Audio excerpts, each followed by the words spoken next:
Why is the Saltire the national flag of Scotland? Well, it's actually almost impossible to separate that question from another one. Why is St Andrew the patron saint of Scotland? Funnily enough, the answer to both these questions are from a time before there even was a Scotland, or at least the political territory that we know today. The geographical entity that is modern-day Scotland used to be divided into multiple territories, one of them controlled by the Picts. And as a Pictish king, Oengus II, who mustn't be confused with Angus I, because both of them are a son of Fergus, so it can get quite complicated. But Oengus II, who in 832 was preparing for battle.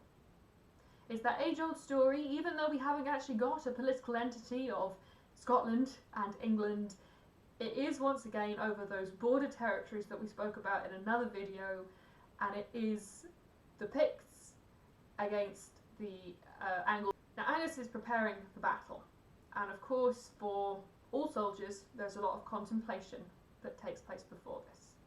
And being the king, he's not around many other people, so he's very isolated in this contemplation.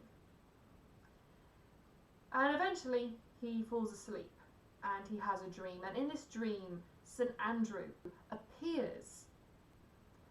Now this was a man who was brought up in a church where St Columba was who you prayed to intercede with God on your behalf.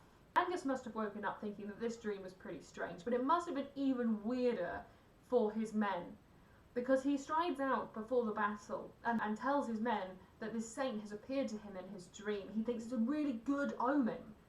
But again, all these men will have been growing up in the same tradition, where St Andrew isn't really part of their religious practice. But they'll take it as a good omen. I think possibly they're just taking whatever they can get at this point, because they're lining up on the battlefield, they can see the enemy on the other side. Now they're lining up, they see the enemy, they're getting themselves mentally prepared for what's happening, and additionally to physically prepared. And they look up into a clear blue sky.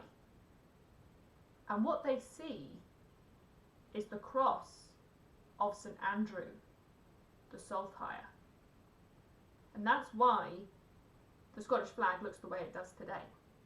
Now I always find it ironic that the background of a flag is called a field, because the background of the Scottish flag is blue to represent a blue sky. So we've got a blue field representing a blue sky.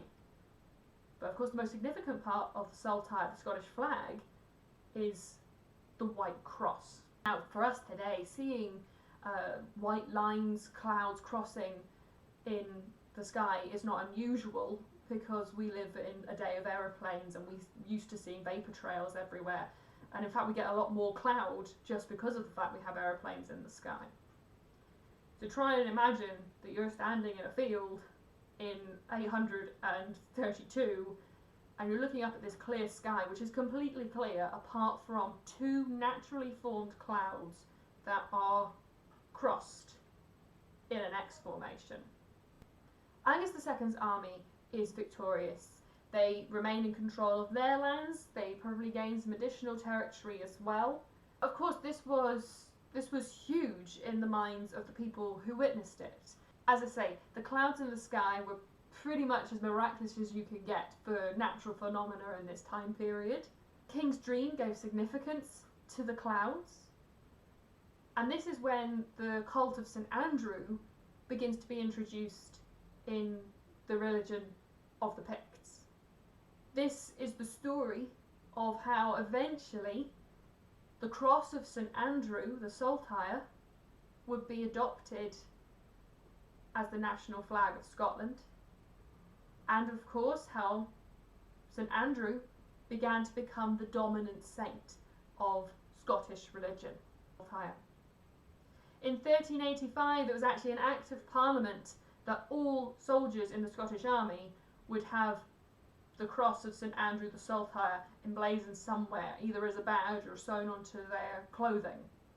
And that's how it began to become this particularly dominant symbol.